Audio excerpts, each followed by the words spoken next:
Welcome to prolific classes. I am Himanshi Das और आज हम कंटिन्यू करेंगे क्लास 10th का लाइफ प्रोसेसेस चैप्टर जिसका टॉपिक है human digestive system.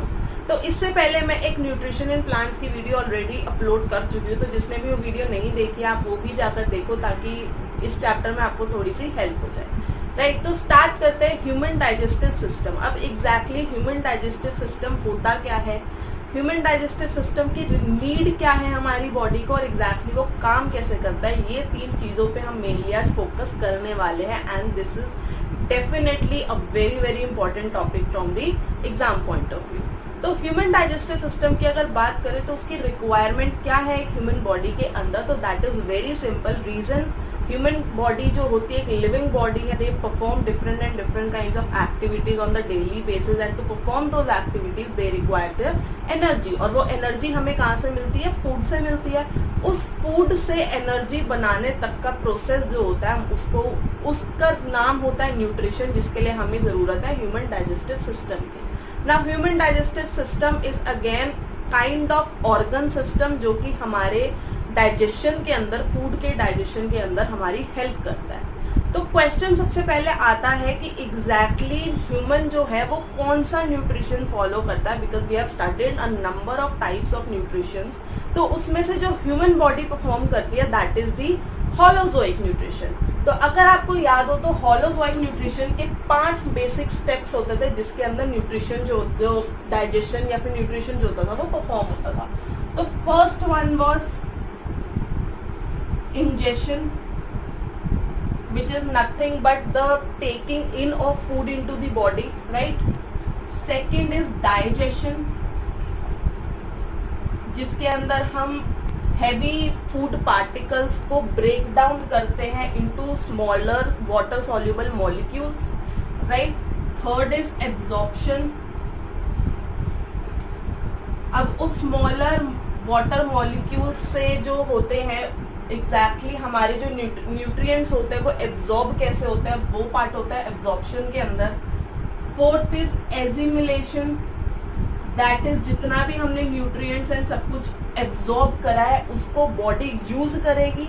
And last one is egestion, that is removal of the defecation of the unwanted और undigested food from the body, right. अब बात करें ह्यूमन डाइजेस्टिव सिस्टम के अंदर, तो इसके अंदर बेसिकली हमारे 5 ऑर्गन्स होते हैं एंड 3 ग्लैंड्स होते हैं जो हमारी डाइजेशन के अंदर हेल्प करते हैं। तो फर्स्ट वन इज ऑब्वियसली जो हमारे ऑर्गन्स होते हैं, first is our mouth, right.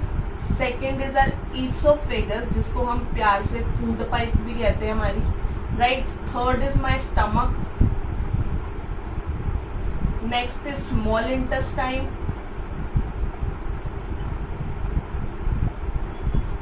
and last one is large intestine. वही अगर मैं ग्लैंड्स की बात करूं तो ग्लैंड्स हमारे 3 तरह के होते हैं। First is salivary glands, second is our liver and third is pancreas.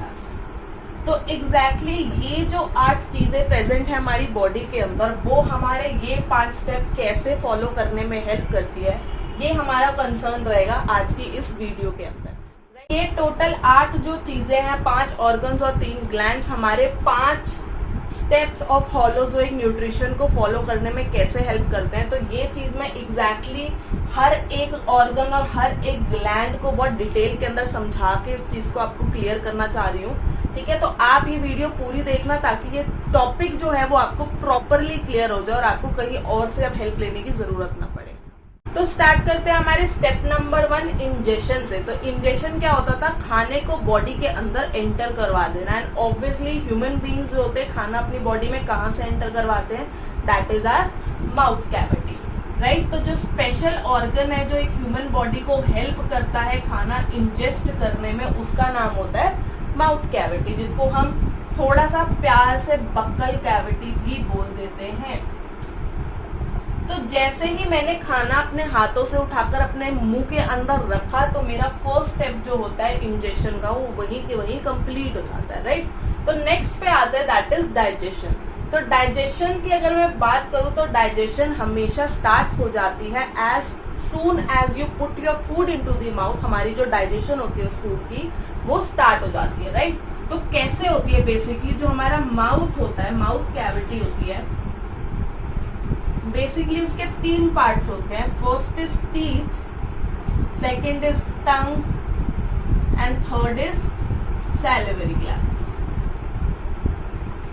तो जैसे ही हमने खाना अपने मुंह के अंदर रखा, सबसे पहला काम स्टार्ट होता है टीथ का, that it starts cutting the food into smaller pieces, like we start grinding the food, we start chewing the food with the help of teeth. तो बेसिकली जो हमारे टीथ होते हैं वो हमारी फिजिकल डाइजेशन के अंदर हेल्प करते हैं। Fine. Next come salivary glands. तो उससे पहले मुझे पता होना चाहिए एग्जैक्टली ग्लैंड्स और ऑर्गन्स के बीच का डिफरेंस क्या होता है। तो ऑर्गन्स वो स्पॉट होता है जहां पर कोई भी प्रोसेस जो होता है वो काम हो रहा है, बट ग्लैंड्स बेसिकली, ग्लैंड्स भी एक तरह की ऑब्जेक्ट्स होते हैं जो कि हमारी बॉडी में एंजाइम्स सिक्रीट करते हैं ताकि वो जो भी प्रोसेस था उसको वो हेल्प कर सके। Enzyme is again some kind of chemicals जो कि हमारी डाइजेशन में हमारी हेल्प कर रहे हैं। तो जो हमारे सैलिवरी ग्लैंड्स का जो एंजाइम होता है हमने उसको नाम दे रखा है सलाइवा, राइट। अब सैलिवरी ग्लैंड्स के अगर पूछा जाए तो हमारी बॉडी के अंदर, हमारे माउथ के अंदर 3 पेयर्स होते हैं। तो there are total of 6 salivary glands in our mouth जो कि सलाइवा सिक्रीट करते हैं, जो कि बेसिकली इस च्यूड फूड को थोड़ा सा और डाइजेस्ट करने में हेल्प करते हैं। अगर पर्टिकुलरली बात करूं तो सलाइवा का जो एंजाइम होता है उसका नाम है सैलिवरी एमिलेज। फाइन। तो सैलिवरी एमिलेज क्या काम करता है? सैलिवरी एमिलेज बेसिकली छोटा सा काम करता है कि वो हमारे स्टार्च को, जो भी हमने फूड खाया, starch is a kind of carbohydrate, उस स्टार्च को कन्वर्ट करता है हमारे शुगर के अंदर। तो दिस इज द रीजन जब भी हम थोड़े टाइम के लिए लाइक कुछ ब्रेड या चपाती खाते रहते, च्यू करते रहते, तो थोड़े टाइम के बाद हमें वो मीठी लगने लगती है। That is the reason because जो हमारी मुंह के अंदर सैलिवरी एमिलेज था उसने वो कार्बोहाइड्रेट, वो जो स्टार्च प्रेजेंट था उस ब्रेड या चपाती के अंदर, उसको शुगर के अंदर अब कन्वर्ट कर दिया, राइट। अब हमारे पास हमारा सलाइवा है और हमारे पास हमारा च्यूड फूड है, तो इसको मिक्स करने का काम करता है हमारा टंग। प्लस अगेन यहाँ पर डाइजेशन स्टार्ट जरूर हो गई है पर डाइजेशन माउथ के अंदर अभी खत्म नहीं हुई है। तो जो हमारी टंग होती है वो मिक्स तो करती है हमारे थोड़े से ग्राइंडेड फूड और सलाइवा को, प्लस वो हमारे खाने को हमारे को स्वेलो करने में भी हेल्प करती है। अब जैसे हमारा फूड टीथ ने काम करा, हमारे सलाइवा उसके अंदर मिक्स हो गया और जो हमारा फूड था हमने स्वेलो कर लिया, तो नेक्स्ट जो ऑर्गन के अंदर हमारा वो पार्शियली डाइजेस्टेड फूड होता है वो जो जाता है, दैट इज हमारी ईसोफेगस। ईसोफेगस को हम लोग फूड पाइप के नाम से भी जानते हैं। तो ये बेसिकली कुछ नहीं है, ये एक पैसेज है हमारे माउथ से स्टमक तक का जहाँ से खाना जो है वो ट्रांसपोर्ट होता है। तो अब एग्जैक्टली फूड पाइप काम कैसे करता है? तो फूड पाइप की जितनी भी मसल्स होती है वो काम करती है हमारी कॉन्ट्रैक्शन और रिलैक्सेशन के ऊपर। तो उस मसल्स के कॉन्ट्रैक्शन एंड रिलैक्सेशन को पर्टिकुलरली नाम दिया है पेरिस्टाल्टिक मूवमेंट्स। तो वो जो कॉन्ट्रैक्शन एंड रिलैक्सेशन होती हैं हमारी ईसोफेगस के अंदर, वो धीरे धीरे हमारे स्लाइटली डाइजेस्टेड फूड को जो है वो पुश करती है from mouth to the stomach. अब एग्जैक्टली स्टमक के अंदर कैसे फूड डाइजेस्ट होता है वो हम अब पढ़ने वाले हैं। तो अब फूड पाइप से जो हमारा पार्शियली डाइजेस्टेड फूड एंटर कर चुका होता है स्टमक पे। स्टमक एक तरह का जे शेप्ड ऑर्गन है जो कि फर्दर डाइजेशन के अंदर हमारी फूड की हेल्प करता है, राइट। तो स्टमक बेसिकली जैसे ही हमारा ईसोफेगस से हमारा फूड जो होता है वो स्टमक के अंदर एंटर करता है, तो बेसिकली स्टमक के अंदर हमारा फूड जो होता है वो बहुत हो रहा है बेसिकली। तो अब जब ईसोफेगस से हमारा पार्शियली डाइजेस्टेड फूड जो है वो स्टमक में एंटर कर चुका है, तो देखते हैं क्या होता है। तो स्टमक बेसिकली एक जे शेप्ड ऑर्गन है जो फर्दर डाइजेशन के अंदर हेल्प करता है। तो जैसे ही ईसोफेगस से हमारा फूड स्टमक के अंदर आता है, तो बेसिकली वो 3 आवर्स तक हमारे स्टमक के अंदर हमारा फूड फर्दरली डाइजेस्ट होता है, जिसके अंदर बेसिकली क्या काम होता है, दैट इज वो जो फूड था वो और स्मॉलर पीसेस के अंदर तोड़ दिया जाता है, चर्न किया जाता है एंड एक type of semi solid paste बना लिया जाता है, राइट। तो उस खाने का वो जो सेमी सॉलिड पेस्ट होता है वो बेसिकली अब एग्जैक्टली कैसे बनता है, तो जो हमारे स्टमक होती है उसकी लाइनिंग के ऊपर और ग्लैंड्स होते हैं जो कि प्रोड्यूस करते हैं गैस्ट्रिक जूसेस, राइट। तो जो स्टमक की लाइनिंग्स होती है, जो वॉल्स होती है, वहां पर आती है हमारी गैस्ट्रिक जूसेस जो होती है वो रिलीज होती है। तो बेसिकली गैस्ट्रिक जूसेस के अंदर 3 पार्ट्स होते हैं। तो first is HCl, second is pepsin जो भी एक तरह का एंजाइम है एंड थर्ड इज म्यूकस। तो पहले बात करते हैं पेप्सिन की। पेप्सिन का मेन काम होता है to digest the proteins in the food, right. तो अगर क्वेश्चन आता है कि प्रोटीन कहाँ पे डाइजेस्ट होते हैं, तो that the answer is stomach with the help of pepsin enzyme. तो खाने में जो कार्बोहाइड्रेट्स थे, जो बेसिकली स्टार्च था, वो तो माउथ के अंदर जो था हमारा डाइजेस्ट हो गया, शुगर बन गया है, पर अब बचा है प्रोटीन जो कि काम करता है हमारा पेप्सिन एंजाइम प्रोटीन को और स्मॉलर पीसेस के अंदर ब्रेक करने में।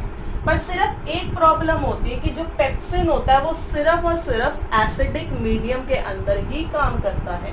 पेप्सिन जो एंजाइम होता है उसको एसिड चाहिए जो कि हमारा स्टमक ही उसको प्रोवाइड करता है, दैट इज हाइड्रोक्लोरिक एसिड। तो पहला काम तो हाइड्रोक्लोरिक एसिड का यही है कि एसिडिक मीडियम प्रोवाइड करना है ताकि हमारा जो पेप्सिन है वो हमारे प्रोटीन्स को डाइजेस्ट कर सके, प्लस जो हमारा HCl होता है, अगर हमारे खाने के साथ थोड़ा बहुत भी कुछ बैक्टीरिया हमारी बॉडी के अंदर एंटर हो जाता है तो HCl उसको भी मारने में हेल्प हो जाता है। तो बेसिकली पेप्सिन का हमने फंक्शन पढ़ा कि वो प्रोटीन्स को डाइजेस्ट करता है, बट पेप्सिन के साथ एक प्रॉब्लम है कि वो जो है सिर्फ एसिडिक मीडियम में काम करता है। तो जो एसिडिक मीडियम हमारे गैस्ट्रिक जूसेस ने प्रोवाइड किया है that is with the help of hydrochloric acid, जिसका काम है एक तो ऑब्वियसली एसिडिक मीडियम प्रोवाइड करना पेप्सिन को, दूसरा बैक्टीरिया को किल कर देना। But along with this I know कि हाइड्रोक्लोरिक एसिड जो है वो काफी स्ट्रॉन्ग एसिड है एंड जो हमारी वॉल्स होती है वो उसको करोड कर सकता है बहुत इजीली, राइट। तो उससे बचने के लिए हमारे गैस्ट्रिक जूसेस के अंदर प्रेजेंट होते हैं म्यूकस। तो म्यूकस बेसिकली हेल्प करता है to save the stomach lines, inner lining, basically stomach inner lining from acid, from HCl, right. तो क्योंकि जब हमारा HCl होता है, अगर बेसिकली वहां पर म्यूकस नहीं होता तो हमारा HCl जो होता है वो हमारी inner lining of the stomach को बहुत बुरी तरीके से इरोड कर सकता था एंड रीजन बीइंग वहां पर अल्सर्स का बहुत ज्यादा चांसेस बढ़ जाते हैं, राइट। तो हमने गैस्ट्रिक जूसेस का बेसिकली तीनों पार्ट्स का मतलब समझ लिया। First is pepsin, second is HCl and third is mucus. तो यहाँ पर जो हमारा स्टमक का काम था, यहाँ पर जितना ही जैसे हमारा जो प्रोटीन्स थे वो डाइजेस्ट हो गए, हमारे स्टमक का काम हो गया है खत्म। तो लास्ट जो हमारे डाइजेशन का ऑर्गन होता है जहाँ पे काम होता है that is our small intestine, right. तो स्मॉल इंटेस्टाइन बहुत लंबी होती है, अप्रोक्सीमेटली 5 मीटर्स की होती है ह्यूमन बॉडी के अंदर, बट ऑब्वियसली उसको स्मॉल क्यों बोलते हैं क्योंकि वो बहुत नैरो होती है, बहुत पतली होती है, राइट। तो स्मॉल इंटेस्टाइन वो साइट है जहां पर हमारा डाइजेशन का जो प्रोसेस होता है वो बिल्कुल कंप्लीट हो जाता है, राइट। तो स्मॉल इंटेस्टाइन के अंदर जैसे ही हमारे स्टमक से जो जितना भी सेमी सॉलिड जो भी बना था, हमारा पेस्ट बना था, वो स्मॉल इंटेस्टाइन के अंदर एंटर करता है with the help of a muscle जिसका नाम है स्फिंक्टर। तो हमारे स्टमक के एंड में एक स्फिंक्टर मसल होती है जो बेसिकली हमारे फूड को जो स्टमक से इंटेस्टाइन के अंदर ट्रांसपोर्ट करवाती है। अब स्मॉल इंटेस्टाइन क्यों होता है, बेसिकली उसका काम क्या होता है, तो स्मॉल इंटेस्टाइन का बेसिकली काम होता है कि वो डाइजेस्ट करता है सेल्यूलोज को। Cellulose is again a kind of carbohydrate, but उस कार्बोहाइड्रेट को ब्रेक करने में थोड़ी सी ज्यादा मेहनत लगती है हमारी बॉडी से। तो रीजन बीइंग क्यों हमारे जो हर्बीवोर्स होते हैं एनिमल्स, उनकी स्मॉल इंटेस्टाइन ज्यादा लंबी होती है रादर देन द कार्निवोर्स। तो रीजन इज सेम, क्योंकि उनको ऑब्वियसली सेल्यूलोज ज्यादा डाइजेस्ट करना होता है हर्बीवोर्स को, इसलिए उनके पास और भी लंबी स्मॉल इंटेस्टाइन होती है। जबकि जो हमारे टाइगर्स एंड लॉयंस, बेसिकली जो हमारे कार्निवोर्स एनिमल्स होते हैं, उनको इतना सेल्यूलोज से डील नहीं करना होता, इसलिए उनके पास इतनी लंबी स्मॉल इंटेस्टाइन नहीं होती है। एंड उनके बीच में कहीं आते हैं हम लोग ओमनीवोर्स, ठीक है। तो स्मॉल इंटेस्टाइन का बेसिकली काम क्या था, सेल्यूलोज को ब्रेक कर देना। स्मॉल इंटेस्टाइन की अगर हम बात करें तो स्मॉल इंटेस्टाइन जो होता है हमारा दो ग्लैंड से सिक्रीशंस जो होता है रिसीव करता है। तो first is liver and second is pancreas. तो लिवर जो होता है वो बेसिकली उसके एंजाइम का नाम होता है बाइल, और पैनक्रियास जो होता है हमारे पैनक्रियाटिक जूस सिक्रीट करते हैं। तो अगर हम बाइल की बात करें बेसिकली, तो बाइल जो होता है वो हमारा greenish yellow kind of liquid होता है जो थोड़े टाइम के लिए हमारे गॉल ब्लैडर के अंदर स्टोर हो रखा होता है। तो बाइल की अगर हम प्रॉपर्टी की बात करें तो पहली प्रॉपर्टी होती है बाइल जो होता है हमारा एल्कलाइन इन नेचर होता है। अब इसकी जरूरत क्या है, क्योंकि हमारे स्टमक में अगर याद हो तो हमारे पास HCl एसिड होता था, जिसकी वजह से जो फूड हमारा स्मॉल इंटेस्टाइन के अंदर एंटर हुआ है वो काफी एसिडिक नेचर में होता है। तो बाइल हमारा due to its alkaline nature वो हेल्प करता है उस एसिडिक फूड को थोड़ा सा न्यूट्रलाइज करने में, ताकि हमारे पैनक्रियाटिक जूस जो उसमें फर्दर एक्ट कर सके। तो फर्स्ट तो उसका काम हो गया कि जो हमारा बाइल होता है वो एल्कलाइन मीडियम प्रोवाइड करता है उस फूड को। सेकेंड, हमारे बाइल का काम होता है उस फूड के अंदर जितने भी फैट्स प्रेजेंट होते हैं उसको और स्मॉलर ग्लोब्यूल्स के अंदर ब्रेक करना। ग्लोब्यूल्स मीन्स पार्टिकल्स, तो और स्मॉलर पार्टिकल्स के अंदर ब्रेक कर देना। तो अगर क्वेश्चन आता है फैट्स कहाँ पर हमारे डाइजेस्ट होते हैं, तो आंसर इज स्मॉल इंटेस्टाइन। कौन सा हमारा जो एंजाइम होता है वो हेल्प करता है, दैट इज बाइल, और बाइल कहाँ प्रोड्यूस होता है, दैट इज इन लिवर। तो हमारे बाइल का काम यहाँ पर हो जाता है खत्म। अब स्टार्ट होता है हमारे पैनक्रियाटिक जूस का काम। तो पैनक्रियाटिक जूस के अंदर बेसिकली 3 एंजाइम होते हैं। First is pancreatic amylase, right, second is trypsin and the third one is lipase। तो जो हमारा पैनक्रियाटिक एमिलेज होता है, जो क्योंकि हमारे माउथ में जो होता है वो कार्बोहाइड्रेट्स बेसिकली स्टार्च को जो होता है वो थोड़ा डाइजेस्ट कर दिया होता है, पर सेकेंडरी डाइजेशन के लिए जो हमारे पैनक्रियाटिक एमिलेज होते हैं वो हमारे कार्बोहाइड्रेट्स को फर्दरली और smaller water molecule, water soluble molecules के अंदर कन्वर्ट कर देता है। Second is trypsin. ट्रिप्सिन का काम होता है हमारे वही काम करना पर प्रोटीन्स के साथ। तो बचे हुए भी जितने प्रोटीन्स थे उनको फर्दर डाइजेस्ट करने का काम होता है हमारे ट्रिप्सिन का। Third is lipase. Lipase again काम हो जाता है हमारे फैट्स को ब्रेक करने में हेल्प करता है, जो हमारा लिपेज होता है, राइट। तो पैनक्रियाटिक जूसेस का भी काम कुछ नहीं है, आपको बस इसके नाम याद रखने पड़ेंगे। थर्डली जो हमारे स्मॉल इंटेस्टाइन होती है उसकी खुद की वॉल्स भी जो होती है वो थोड़ी सी डाइजेस्टिव जूसेस जो है वो सिक्रीट करती है। तो ये जो डाइजेस्टिव जूसेस होते हैं ये नथिंग बट स्मॉल इंटेस्टाइन की वॉल सिक्रीट करती है। अब इनका काम क्या होता है, जो ये पैनक्रियाटिक एमिलेज से डाइजेस्टेड कार्बोहाइड्रेट आया था, या फिर मैं स्टार्च लिख रही हूँ इसको बेसिकली क्योंकि सेल्यूलोज का काम नहीं होता है यहाँ पे। तो जो हमारा स्टार्च था उसको कन्वर्ट करते हैं हमारे digestive juices into the glucose, right. Similarly हमारे जो प्रोटीन्स होते हैं with the help of digestive juices वो कन्वर्ट हो जाते हैं हमारे अमीनो एसिड्स के अंदर। एंड थर्डली जो हमारे फैट्स होते हैं वो कन्वर्ट हो जाते हैं with the help of digestive juices into the glycerol. तो ये 3 जो शब्द है वो है शायद थोड़े आपके लिए नए, बट कुछ नहीं है, ये वाटर और सॉल्युबल मॉलिक्यूल्स ही होते हैं जो कि फर्दरली हमारी बॉडी के अंदर एब्जॉर्प्शन का हेल्प करते हैं। बेसिकली इसके अंदर से जो हमारे प्रोटीन्स है वो हमारी बॉडी इजीली एब्जॉर्ब कर लेती है। तो यहाँ पर इसी तरीके से जो हमारा स्मॉल इंटेस्टाइन था ये साइट होती है जहाँ पर हमारी डाइजेशन जो है वो कंप्लीट हो जाती है। तो यहाँ पे हमारा डाइजेशन पार्ट जो था वो कंप्लीट हो चुका है। तो नेक्स्ट पार्ट इज एब्जॉर्प्शन। तो आफ्टर डाइजेशन हमारा नेक्स्ट स्टेप आता है एब्जॉर्प्शन का। तो एब्जॉर्प्शन भी बेसिकली हमारे एक ही ऑर्गन के अंदर कंप्लीट हो जाती है, दैट इज स्मॉल इंटेस्टाइन। अब ये कैसे होती है, बेसिकली जो भी डाइजेशन होती है हमारी स्मॉल इंटेस्टाइन के बाद, उसके बाद जो हमारे फूड होते हैं वो इतने फाइन पार्टिकल्स के अंदर कन्वर्ट हो चुके होते हैं कि वो इजीली स्मॉल इंटेस्टाइन की जो वॉल्स होती है उससे पास थ्रू कर जाती है और हमारे ब्लड के अंदर जो है वो मिक्स हो जाती है। तो basically that is the process that is absorption is known for. तो जो हमारा फूड होता है ब्लड के अंदर मिक्स हो जाना, दैट इज एब्जॉर्प्शन। अब स्मॉल इंटेस्टाइन कैसे हेल्प करती है एग्जैक्टली तो इसकी जितनी भी वॉल्स होती है उसके ऊपर टाइनी फिंगर लाइक प्रोजेक्शंस होती है, they are known as villi. तो विली का काम क्या होता है, वो कुछ ऐसी ऐसी शेप की बहुत टाइनी टाइनी प्रोजेक्शंस होती है। तो विली क्या करती है, बेसिकली उनको हमारी स्मॉल इंटेस्टाइन की वॉल्स को एक एक्स्ट्रा सरफेस एरिया प्रोवाइड कर देती है।